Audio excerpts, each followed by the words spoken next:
بسم اللہ الرحمن الرحیم۔ السلام علیکم۔ آج ہم حدیث مبارکہ کی روشنی میں دیکھیں گے کہ ایک خبیث روح کا موت کے بعد کیا انجام ہوگا۔ نیک روح کے انجام کی حدیث مبارکہ پہلے ویڈیو میں بیان ہو چکی ہے۔ اب اسی حدیث مبارکہ کی روشنی میں دیکھیے کہ خبیث روح کا انجام کیا ہوتا ہے۔ رسول اللہ صلی اللہ علیہ وآلہ وسلم نے فرمایا، جب کافر مر جاتا ہے اور آخرت کی طرف جاتا ہے تو اس کے پاس سیاہ فام دو فرشتے آتے ہیں، یعنی بالکل کالے، جن کے جسم پر سیاہ غلیظ کمبل ہوتے ہیں، یعنی بالکل گندے، اور اس کی نگاہوں کے سامنے فاصلے پر بیٹھ جاتے ہیں۔ ملک الموت بھی آ کر اس کے سرہانے بیٹھ جاتا ہے اور اسے کہتا ہے کہ اے خبیث روح، چل اللہ تعالیٰ کی خفگی اور اس کے غضب کی طرف چل۔ یہ سن کر اس کی روح جسم کے اندر ادھر ادھر بھاگنے لگتی ہے، قابو میں نہیں آتی، لیکن فرشتہ اسے اس طرح پکڑتا ہے اور بھیجتا ہے جس طرح قصاب چھریوں سے گوشت کاٹتا ہے۔ وہ دور بیٹھے ہوئے فرشتے پھر آ کر اس کی روح کو اپنے قابو میں کر لیتے ہیں، اسے لمحے بھر کی بھی مہلت نہیں دیتے، اسے ایک سیاہ بدبودار کمبل پہنا دیتے ہیں۔ اس کی بدبو مردار جانور سے بھی بدتر ہوتی ہے۔ یہ فرشتے اس روح کو لے کر اوپر کی طرف جاتے ہیں۔ جہاں جہاں سے یہ فرشتے اسے لے کر گزرتے ہیں، دوسرے فرشتے ان سے دریافت کرتے ہیں، یہ کس کی خبیث روح ہے جو اس قدر خراب بدبو آ رہی ہے؟ فرشتے اس کا برے سے برا نام لے کر کہتے ہیں، فلاں بن فلاں۔ اس کے بعد آسمان کے دروازے کھولنے کی درخواست کرتے ہیں، لیکن وہ اس کے لیے نہیں کھولے جاتے۔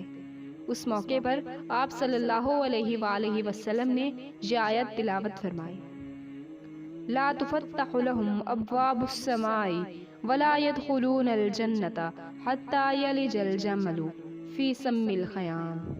سورہ اعراف۔ نہ تو ان کے لیے آسمان کے دروازے کھلے جائیں گے اور نہ وہ جنت ہی میں داخل ہونے پائیں گے یہاں تک کہ سوئی کے ناکے سے اونٹ گزر جائے، اور وہ گزر سکتا ہی نہیں تو وہ بھی جنت میں داخل ہو سکتے ہی نہیں۔ پھر اللہ تعالیٰ حکم دے گا کہ اس کا نام دفتر سجین میں سب سے نیچے کی زمین میں لکھ دو، تب اس روح کو وہیں سے نیچے پھینک دیا جائے گا۔ یہاں آپ صلی اللہ علیہ وآلہ وسلم نے یہ آیت تلاوت فرمائی، وَمَن يُشْرِكْ بِاللَّهِ فَكَأَنَّمَا خَرَّ مِنَ السَّمَاءِ فَتَخْطَفُهُ الطَّيْرُ أَوْ تَهْوِي بِهِ الرِّيحُ فِي مَكَانٍ سَحِيقٍ۔ اور جس نے کسی کو اللہ تعالیٰ کا شریک گردانا تو اس کا حال ایسا ہے جیسے وہ آسمان سے گر پڑا، پھر اس کو راہ میں سے شکاری پرندے اچک کر لے جائیں، اس کو ہوا کسی دور جگہ لے جا کر ڈال دے، یعنی اس کی روح کو جب پٹخا کے نیچے پھینکا جاتا ہے تو اس کے چیتھڑے اڑ جاتے ہیں۔ اس کے بعد روح اس کے جسم میں لوٹا دی جائے گی۔ دو فرشتے اس کے پاس آ کر پوچھیں گے، تمہارا رب کون ہے؟ پھر وہ گھبراہٹ کے مارے ہا ہا کرے گا اور کہے گا کہ مجھے نہیں معلوم۔ پھر وہ پوچھیں گے، تمہارا دین کیا ہے؟ اس کا بھی وہ یہی جواب دے گا۔ اس کے بعد وہ پوچھیں گے، تمہارے پاس کون سے پیغمبر آئے تھے؟ اس کا بھی وہ یہی جواب دے گا۔ آسمان سے آواز آئے گی، یہ بندہ جھوٹ بولتا ہے، اس کے لیے جہنم کا فرش لگا دو اور جہنم کے دروازے اس کے لیے کھول دو تاکہ جہنم کے شعلے اس تک پہنچتے رہیں۔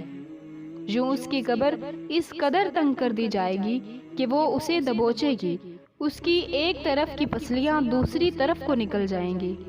اس کے بعد ایک بد شکل گندے غلیظ لباس میں ایک آدمی اس کے سامنے آ کر کھڑا ہو جائے گا اور اسے کہے گا کہ میں تجھے عذاب کی خبر سناتا ہوں، یہی وہ دن ہے جس کے متعلق تجھ سے وعدہ کیا جاتا تھا۔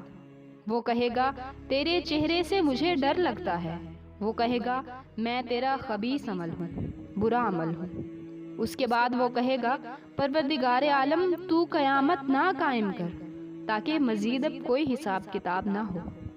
امام احمد کی روایت میں یہ بھی مذکور ہے کہ اس کے بعد اس پر ایک ایسا فرشتہ مسلط کر دیا جائے گا جو اندھا، بہرا اور گونگا ہوگا۔ اس کے ہاتھ میں اتنا وزنی گرز ہوگا، یعنی لوہے کا ہتھوڑا، کہ اگر پہاڑ پر مارا جائے تو وہ ریزہ ریزہ ہو کر ریت ہو جائے۔